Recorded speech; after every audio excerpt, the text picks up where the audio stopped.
Yes, hello everyone. Welcome to our second part of our podcast with Father Dr. James Ereai. Today we will going to share with him his life as a doctor working at the medical hospital in number 9. So welcome, Father. Thank you very much for having me on your show. Yes, thank you very much, Father. Can you just tell us about your journey as a doctor working in the hospital and involved in promoting a good health in rural areas? Thank you very much, Festus. My journey, it all begins after that decision when my dad decided that I shouldn't go to the seminary yet, and then he said, okay, look for a job. So he applied to Papua New Guinea, and so they accepted me to medicine and surgery. So I studied in Papua New Guinea or Tauranga Medical Faculty in 2002. That's when I began. So I did my first year in Waigani, and then the remaining 4 years in Tauranga, and I studied medicine and surgery there. Then after that, I graduated and I worked for 2 years residency in Alotau General Hospital after finishing studies in Port Moresby. And then interestingly, that year was my foundational year, you might say, as a medical officer. I also, in that particular hospital and in that particular region, I did my first surgical operation, which is a cesarean section of 2 twins that are, lie in transverse. And so it is an exciting time for me promoting health in rural areas as well in that particular aspect. And then when I came back to Solomon Island. I started working here in Auki Kilufi Hospital in 2009, and then as an anesthetist, then working in the theater as well as taking care of the accident emergency department in Kilufi. And then after that 1 year, they transferred me over to National Referral Hospital to work also as an anesthetist for another year in 2010.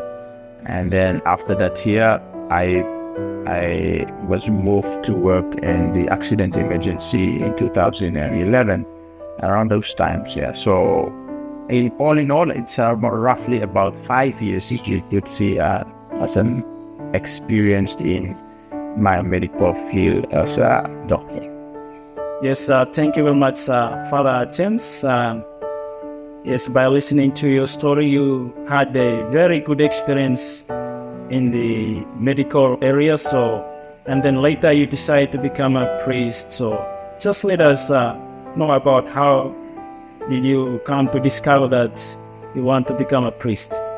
Thank you very much. And the part of it I have shared with you is actually the initial part in which my desire for the priesthood was actually the first intention. And then I became a doctor, okay? But then, you see, the difficulty then is to being a doctor now, I have a lot of money. They paid me a good salary, and I loved the job being a doctor as well, working with people, healing people. And I would say those years of being a doctor was the best years of my life, in a sense that I enjoyed the medical profession, although it's very demanding as well. So I would say it helped me to really appreciate what serving the people or the sick people in the hospital is. But my only difficulty or the only challenge that unsettles me is that my inner desire is not fulfilled, in a sense.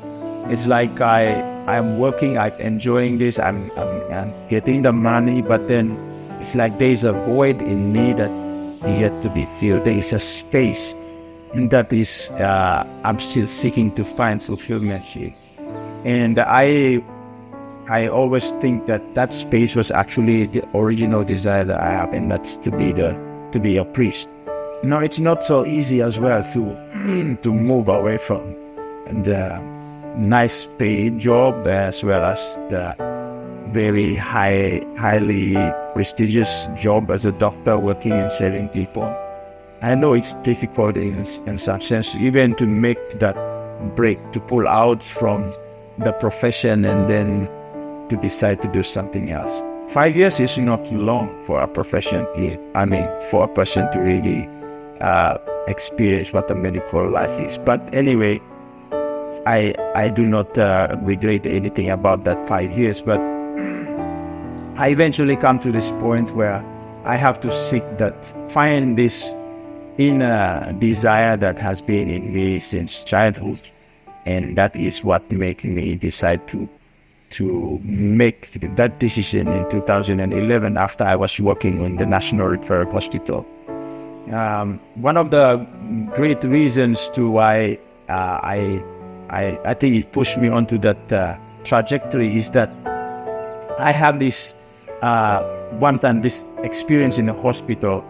I was trying to resuscitate a person who is dying, and with my high-powered intellectual medical knowledge, I thought I would, raise that dead person or save that person from dying. Eventually, he died, and then there comes my question: why did he die? Because I've done all I can to do to bring him up to life. And so I have this kind of inner struggle, and I asked God, why make me a doctor and I tried to help this person and he's already dead. And there's an inspiration that came into me that I think I just like to share. It is, God said, well, I am the author of life, and I decide whether the person lives or dies. You are just there to serve the person. So it's interesting. It helps me to see that there is something more than just being working and serving, trying to serve people's life. Because I began to realize after all that, saving the person's body is okay, but eventually they'll die. And there's something more that we need to look for, And that's how it sort of directed me towards this idea I have before to become a priest. And instead of saving bodies, I think it's also good saving souls. Well, thank you very much, Father James. You had already mentioned that in your secondary, you already have this thought of becoming a priest. Mm-hmm. And then you went on and you became a doctor by profession with a very high salary. And then later you decide to become a priest again. What's really motivates you to become a priest again, as you have in your secondary this dream of becoming a priest? Have you ever regret this decision? Thank you. It's a very interesting question. My motivation to become a priest was there, but it is not easy finally making the decision after I've experienced a very good salary job that I love. I met so many friends. I make so many friends in doctors and nurses. And it's also heartbreaking to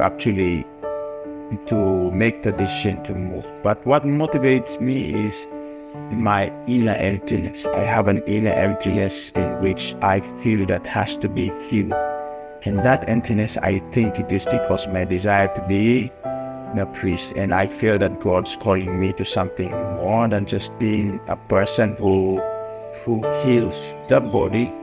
So I decided eventually, after 5 years of work as a physician or as a doctor, to eventually follow that childhood dream, which I think actually is the fulfillment of my inner longing for fulfillment in life. So I made the choice eventually to leave my big salary and my very good job that I love and work to become a priest. While becoming a priest, honestly speaking, I have never regretted being become a priest. Why? Because I have the fulfillment that I was looking for. Not that I don't do my work as a priest, as a doctor, because once a doctor, you'll always be a doctor, because there will be always sick people around. So I still practice my medical skills, but without any salary as a priest. Thank you very much, Father James. And now finally you made it to priesthood, and just like you to share with us your experience back in seminary. What are some of the challenges and the joy that you have gone through during your seminary days? Oh, thank you very much, Justice. I think I would like to start when the first time I went to ask Bishop Priest. That then now was Bishop Priest was my bishop of the Diocese of Arch-diocese then. And when I asked him, he was so happy. So he said, okay, that was in 2011. Next year, 2012, you are going to the seminary. And so I came out and I was saying, Lord, why going to the priesthood again? We have already many priests in Malaita diocese, you say, and that there are not many doctors in the hospital. And I just want to say this is a way of doing the whole idea of what my life in seminary is. And it's like the Lord gave me this really interesting inspiration. He said, you know, those people you said in the hospital are not me. Those are sick people, but they're not me. There are many sick people out there that need more healing than those ones in the hospital. I didn't know what that means anyway, so I went to the seminary. My life in the seminary, I enjoyed it because, of course, I was really desiring to become a priest. And so it was for me the best 4 years of my life. The experience I had is the difficulty I had was not with the intellectual formation in the seminary. My difficulty is the human formation, is the knowing of oneself. And I think that's the greatest part in which the seminary formation has really deepened, me to understand who I am as a person and being able to be able to form myself in that aspect. And in the seminary, the formation is holistic. We are formed in the spiritual formation, human formation, as well in the pastoral formation, and then also the intellectual formation. It is, for me, it's a holistic way of learning.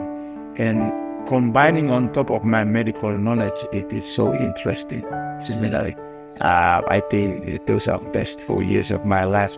Learning philosophy is something very interesting in the seminary because you don't learn philosophy in medicine and in other sciences.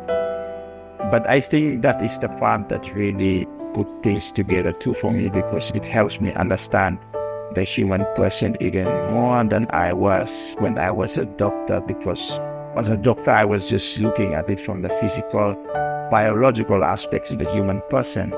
But in the seminary I learned about the psychology of the person. I learned about the not only the psychology but the philosophy behind the man or the woman or the person in front of you. So it makes me have a much more holistic understanding. Actually, I enjoy my life being in the seminary. It's my favorite years of my life. Thank you very much.